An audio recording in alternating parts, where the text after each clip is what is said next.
And आप सभी का आपके अपने यूट्यूब चैनल ब्राइट बुद्धि में आप सभी का स्वागत है। तो आइए हम पढ़ते हैं अध्याय 6 अंग्रेजी शासन के खिलाफ संघर्ष अर्थात 1857 का विद्रोह, जो बीपीएससी तैयारी 4.0 के लिए बहुत ही इम्पोर्टेंस होने वाला वीडियो है। ये हम SCERT बिहार बोर्ड क्लास 8 के अतीत से वर्तमान भाग 3 हम बुक की एनालिसिस करा रहे हैं, जो बीपीएससी तैयारी 4.0 के लिए बहुत ही इम्पोर्टेंस वीडियो होने वाला है। अगर इससे पहले हमारा अध्याय 5 तक नहीं देखे हैं तो जाकर के पिछला वीडियो जो प्लेलिस्ट बना हुआ है SCERT बिहार बोर्ड क्लास 8 अतीत से वर्तमान भाग 3 में देख सकते हैं। वीडियो अच्छा लगे तो लाइक कमेंट शेयर जरूर कीजिए अपने हित मित्र दोस्तों के साथ, और जो पहली बार आए हों चैनल को सब्सक्राइब करके बेल घंटी जरूर बजाएं। चलिए शुरू करते हैं।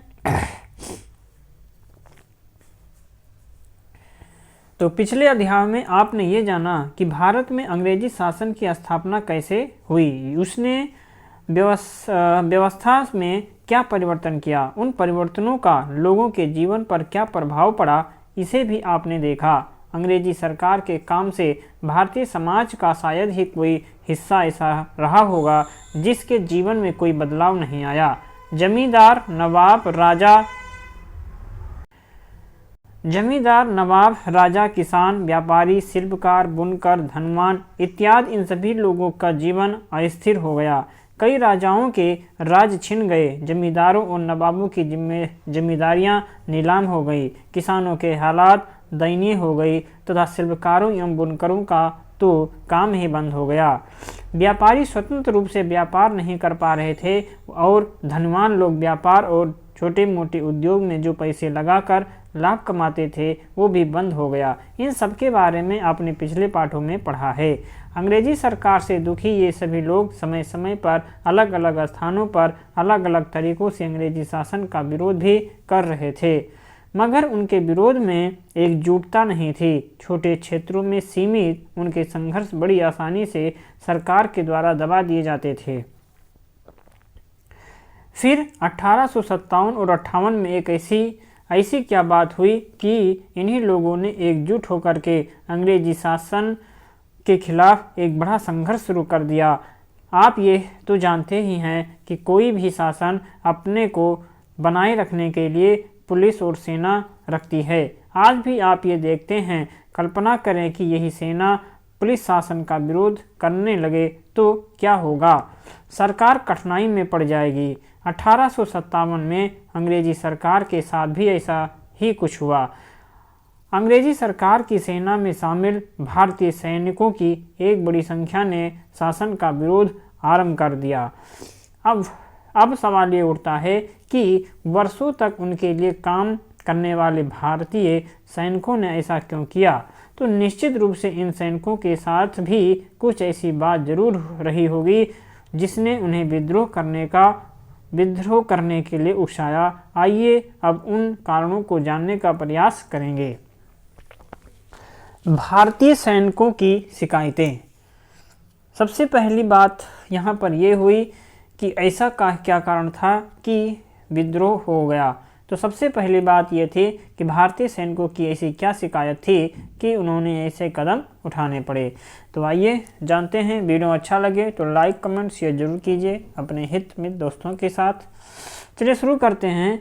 अंग्रेजों ने भारत में अपना अधिकार भारतीय सैनिकों की मदद से ही स्थापित किया था। जैसे जैसे पुराने भारतीय राज्य समाप्त होते गए, उन राज्यों के लिए काम करने वाले सैनिक भी बेरोजगार हो गए।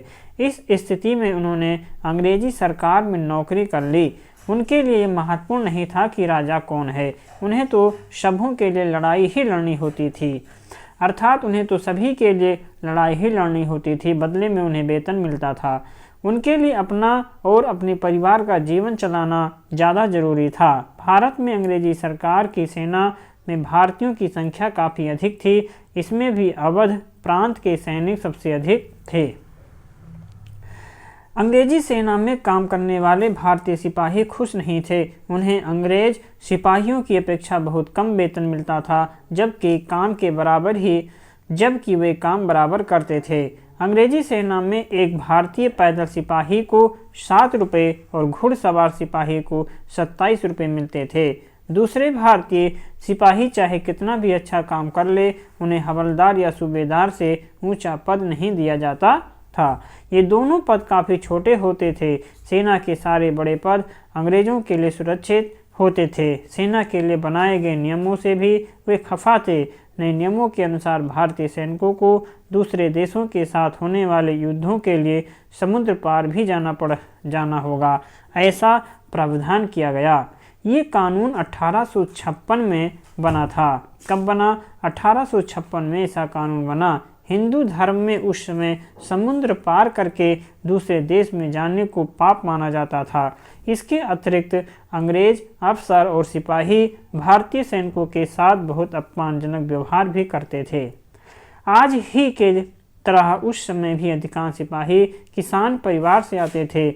जब अंग्रेजों की एक नई भूमि व्यवस्थाओं से किसान बर्बाद होने लगे तो सैनिकों पर भी इसका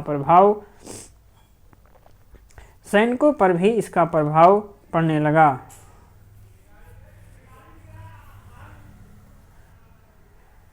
इसमें 1857 का जो विद्रोह है यहाँ पे दिखाया गया है। स्थानीय और समय कब किया है कुछ साफ इसमें दिखाई नहीं दे रहा है, तो भी पढ़ा। अतः अंग्रेजी नीतियों से सामाजिक जीवन में जो बदलाव आ रहे थे, सैनिक उससे अधिक तौर पर प्रभावित हो रहे थे।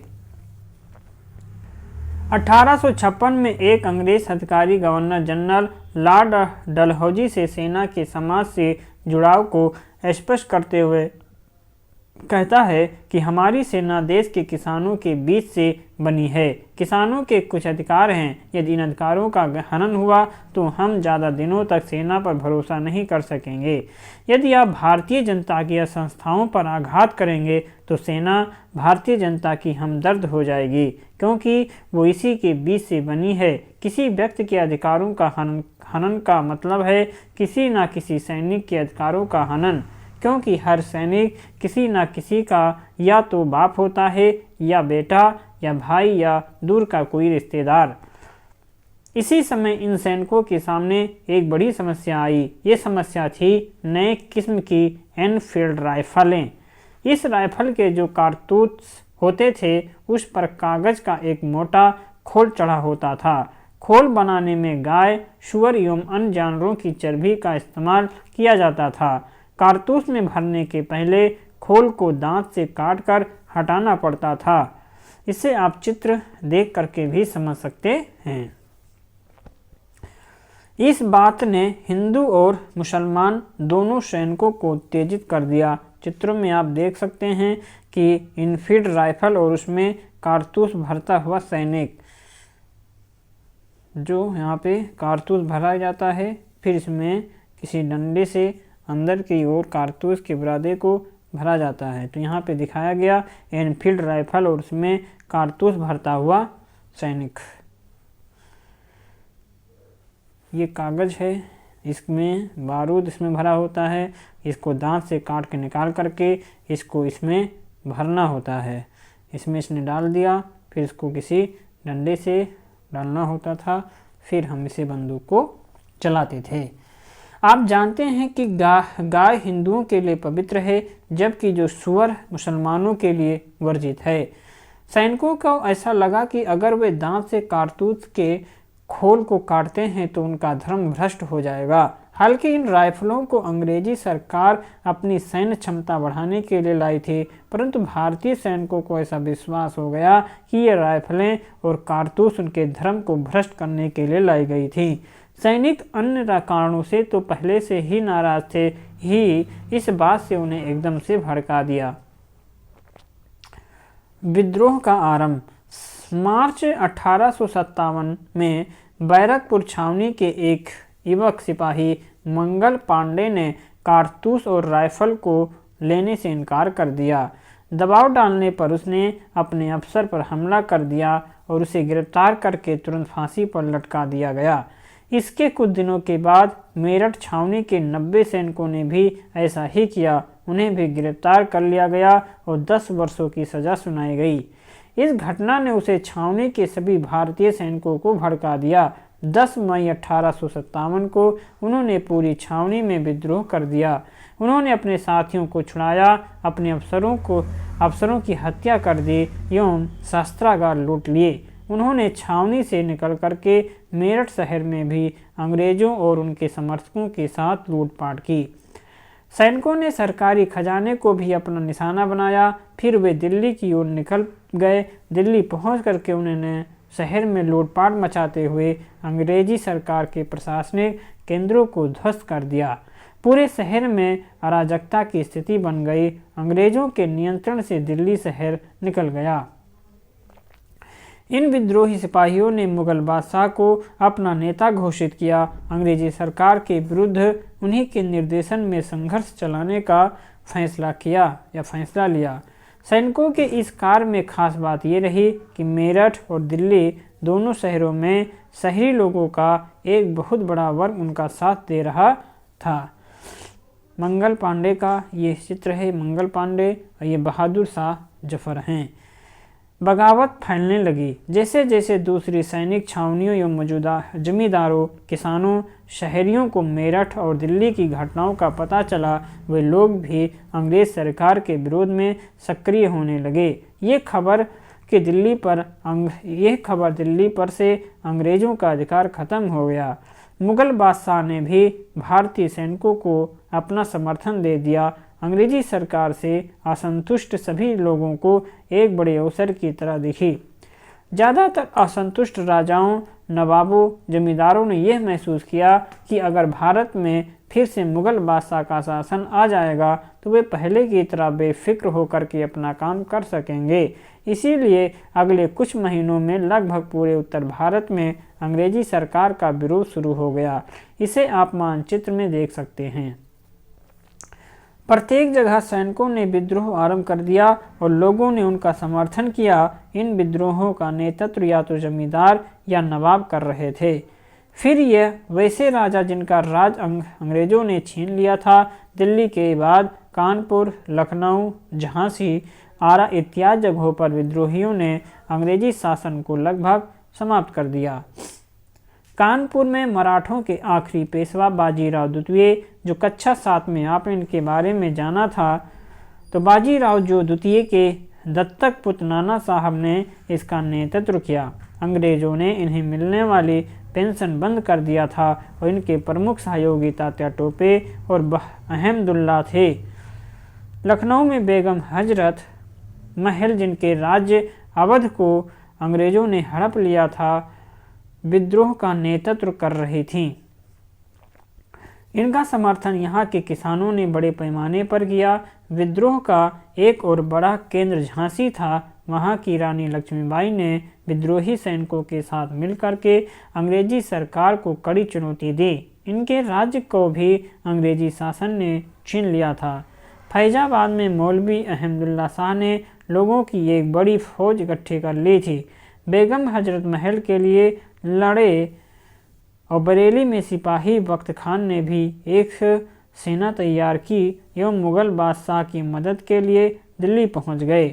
विद्रोह के फैलने और अंग्रेजों की जगह जगह पराजय से लोग उत्साह में थे और लगातार सैनिकों का समर्थन कर रहे थे।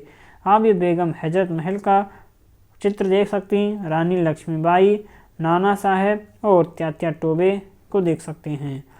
उन्हें लगा कि भारत से अब विदेशी शासन का अंत हो जाएगा। अब तक लोगों को यह समझ आ रहा था कि उनकी परेशानियों का मुख्य कारण कहीं ना कहीं यही विदेशी सरकार ही थी।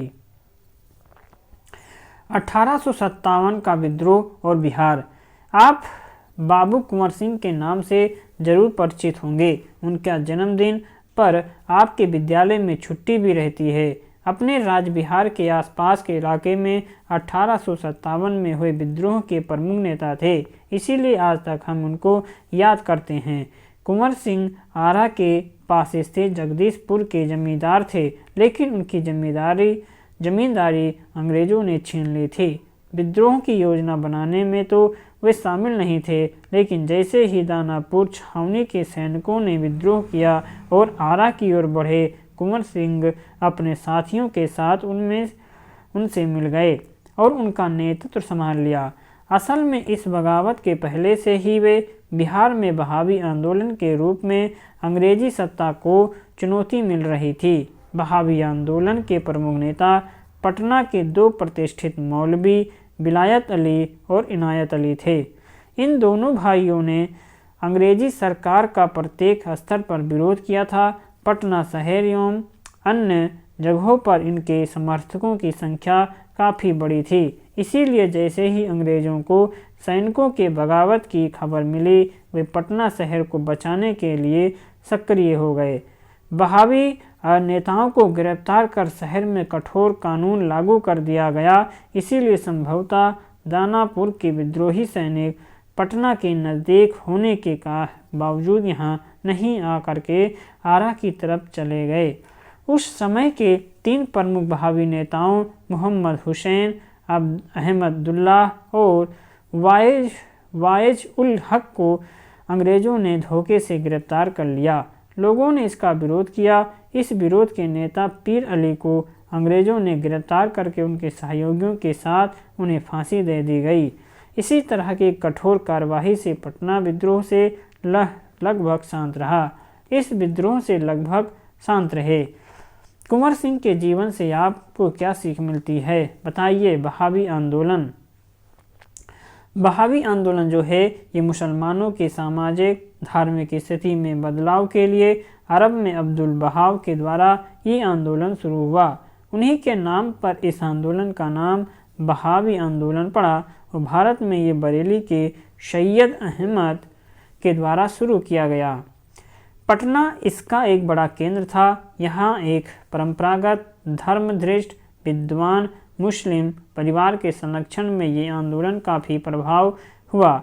इसके दो प्रमुख नेता विलायत अली और इनायत अली सहोदर भाई थे।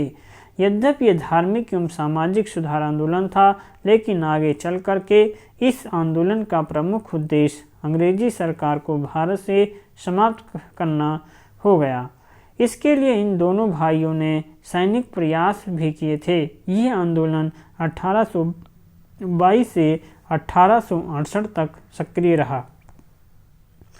ये कुंवर सिंह की फ़ोटो है, आप कुंवर सिंह को देख सकते हैं। और ये कुंवर सिंह का पैतृक दलान है, आप इसे भी चित्रों के माध्यम से देख सकते हैं। कुंवर सिंह ने दानापुर सैनिक छावनी के सैनिकों के सहयोग से आरा शहर से अंग्रेजी नियंत्रण को समाप्त कर दिया। वहां के कुछ दिनों के लिए अपनी सरकार भी चलाई और इनके विद्रोह का प्रभाव बिहार से सटे उत्तर प्रदेश के क्षेत्रों में भी रहा। इन्होंने वहां बनारस, जौनपुर, आजमगढ़, बलिया इत्यादि क्षेत्रों की यात्रा की एवं अंग्रेजी सरकार को समाप्त करने के लिए जमींदारों एवं व किसानों को प्रेरित किया। अंग्रेजी सरकार ने उस वक्त उनकी गिरफ्तारी के लिए 25,000 रुपये का इनाम भी घोषित किया था। अंग्रेजी सरकार से संघर्ष के क्रम में ही घायल होने के कई दिनों बाद उनकी मृत्यु हो गई।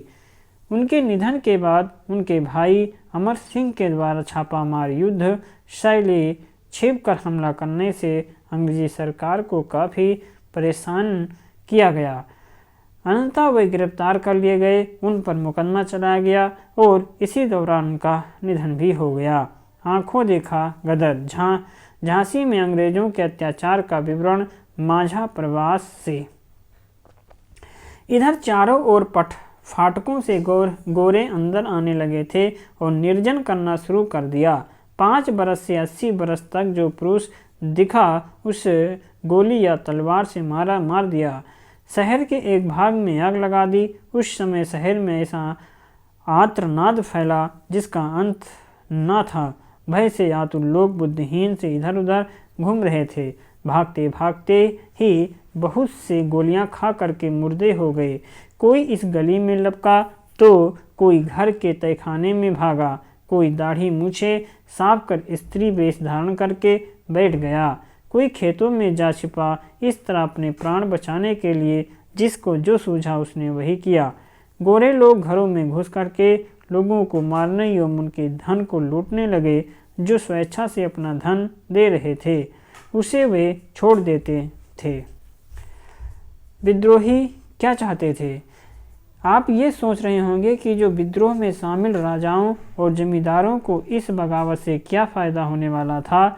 हमने पहले देखा कि वे सरकार से असंतुष्ट थे और इस विद्रोह के द्वारा अपना खोया हुआ शासन वापस चाहते थे। तो 25 अगस्त 1857 को विद्रोहियों के द्वारा जारी किए घोषणा पत्र में, जिसे आजमगढ़ घोषणा पत्र के नाम से जाना जाता है, हमें इस विद्रोहियों के उद्देश्य को समझने में मदद मिलती है। और इस धारणा में पत्र में जमींदारों को यह कहा गया कि उनकी ज़मीन छीनी नहीं जाएगी और अपने क्षेत्र में उनका राज पहले जैसा बना रहेगा। व्यापारियों को सभी वस्तुओं के व्यापार की आज़ादी होगी। सरकारी नौकरी वाले भारतीयों से कहा गया कि उन्हें शासन में ऊंचा पद दिया जाएगा और उनके साथ कोई भेदभाव नहीं होगा। पंडितों एवं मौलवियों को धर्म की रक्षा के लिए साथ देने को कहा गया। बुनकरों शिल्पकारों को भी सरकारी सहायता का भरोसा दिया गया। इस घोषणा पत्र से ये पता चलता है कि जो वर्ग अंग्रेजी सरकार की नीतियों से समझ अधिक प्रभावित था, उन्हें बगावत की सफलता के बाद पहले की स्थिति में लाने का आश्वासन दिया गया था। विद्रोहियों ने बगावत के दौरान जिन थोड़े दिनों तक अलग अलग जगहों पर शासन किया, उसमें उन्होंने अंग्रेजों के पहले की मुगल कालीन व्यवस्था को ही अपनाया। विद्रोह को दबा दिया गया। आप सोच रहे होंगे कि जब भारतीय विद्रोही अंग्रेजी राज को समाप्त करने पर तुले थे, अंग्रेजों को मारा काटा जा रहा था, उनकी संपत्ति लूटी जा रही थी, तो अंग्रेज सरकार व सेना क्या कर रही थी? अपनी सरकार व अपने लोगों को बचाने के लिए उसने भी जरूर कुछ किया होगा। वे भारत से अपने शासन को ऐसे ही तो नहीं समाप्त होने देते हैं। भारत पर अधिकार से अंग्रेजों को होने वाले लाभ के बारे में तो आप जान ही चुके हैं।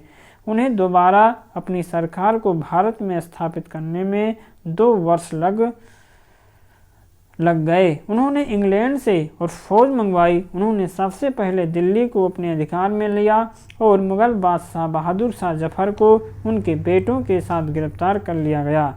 उनके बेटों को उनके सामने ही गोली मार दी गई। बादशाह को रंगून भेज दिया गया और 1862 में उनकी मृत्यु हो गई। इसके बाद लखनऊ पर धावा बोल करके उसे अधिकार में लाया गया। बेगम हजरत महल गिरफ्तार से बचने के लिए नेपाल चली गईं। उसके बाद कानपुर को भी अंग्रेज़ों ने जीत लिया। नाना साहब भी नेपाल चले गए। झांसी की रानी युद्ध करती हुई शहीद हो गई। त्यात्या टोपे छुप करके आदिवासियों के सहयोग से अंग्रेज़ों के विरुद्ध छापा मार युद्ध चलाते रहे, लेकिन एक जमींदार के धोखे के कारण पकड़ लिए गए। उन्हें फांसी दे दी गई। कुंवर सिंह अमर सिंह के साथ क्या हुआ, इसे आप पहले ही जान चुके हैं। आरा और आसपास के क्षेत्रों पर नियंत्रण कायम कर लिया गया और उनके खानदानी घरों को ध्वस्त कर दिया गया। विद्रोहियों को जल्द सजा देने के लिए कानून बनाया गया, जिसके अंतर्गत उन्हें फांसी के अलावा तोप के मुंह से बांध करके उड़ा देने जैसी सजा दी गई। भारतीय विद्रोहियों के पास अंग्रेजों के एकजुट हमलों का कोई बचाव नहीं था। उनके पास उतना धन भी नहीं था। जमींदार जो नेतृत्व कर रहे थे, वे तो पहले ही बर्बाद हो चुके थे। वे कहाँ से मदद करते? अंग्रेज सैनिकों की अपेक्षा उनके पास हथियार भी कम और कमज़ोर थे। जो हथियार और गोला बारूद एवं कारतूस सैनिकों ने लूटे थे, वे समाप्त हो चुके थे। उसे बनाने या प्राप्त करने का दोबारा साधन नहीं था। अतः भारतीय अब परंपरागत हथियार जैसे कि तलवार भाला से लड़ने लगे। कहाँ तलवार बंदूक की जीत तो होनी ही थी। बारे में जानना उन्होंने भी अपने को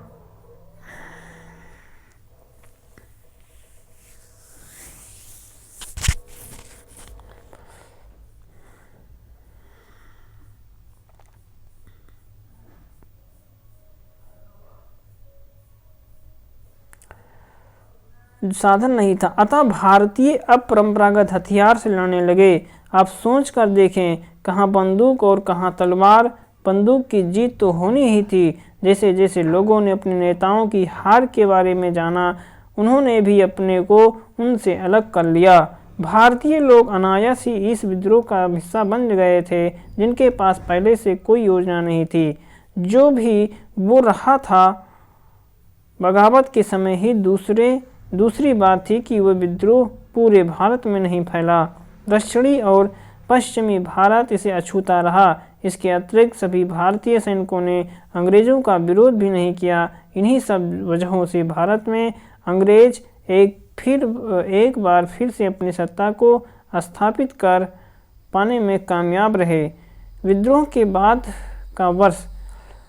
के दमन के बाद भारत में अंग्रेजी शासन के ढांचे का स्वरूप में काफ़ी परिवर्तन किया गया। 1858 में ब्रिटिश संसद ने कानून पास करते हुए भारत पर ईस्ट इंडिया कंपनी के शासन को समाप्त कर सीधे ब्रिटेन की सरकार के शासन को स्थापित किया गया। भारत का प्रमुख प्रशासनिक ब्रिटिश सरकार के एक मंत्री को बनाया गया है। इस भारत सचिव कहा गया। भारत के सभी शासकों को भरोसा दिया गया कि भविष्य में उनके राज्य को उनसे छीना नहीं जाएगा। सैनिक ढांचे में बदलाव करते हुए यूरोपीय सैनिकों की संख्या बढ़ गई। उनका अनुपात अब 2:5 का हो गया, यानी प्रत्येक 5 भारतीय सैनिकों पर दी गई गोरे सिपाहियों को लगाया गया। ये भी तय किया गया कि अवध, बिहार, मध्य भारत, दक्षिण भारत से सिपाहियों की भर्ती करने की जगह गोरखा, सिख और पठान को ज़्यादा संख्या में भर्ती किया जाए। तो इन तीनों समूहों के सैनिकों ने विद्रोह को दमाने में कंपनी को काफ़ी सहयोग दिया था।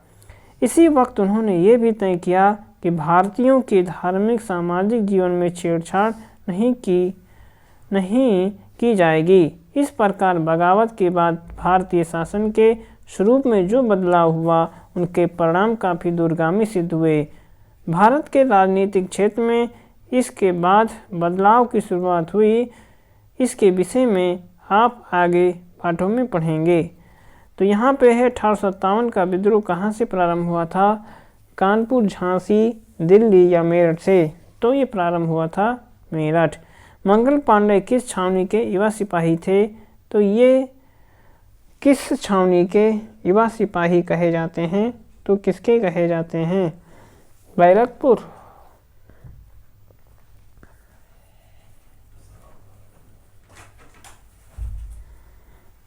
मेरठ।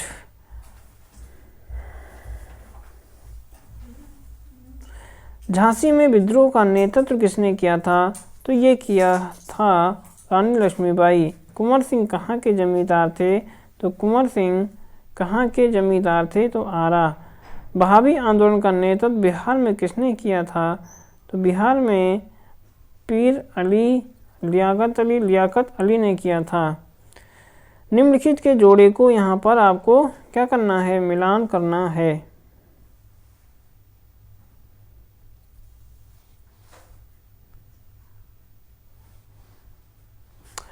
तो इसी के साथ ये आज का अभ्यास SCERT बिहार बोर्ड का अतीत से वर्तमान भाग 3 समाप्त होता है। ये लेसन 8 तक समाप्त होता है। शेष हम अध्याय 9 से अगले वीडियो में पढ़ेंगे। तो आज के लिए बस इतना ही। तब तक आप पढ़ते रहें, मस्त रहें। नमस्कार।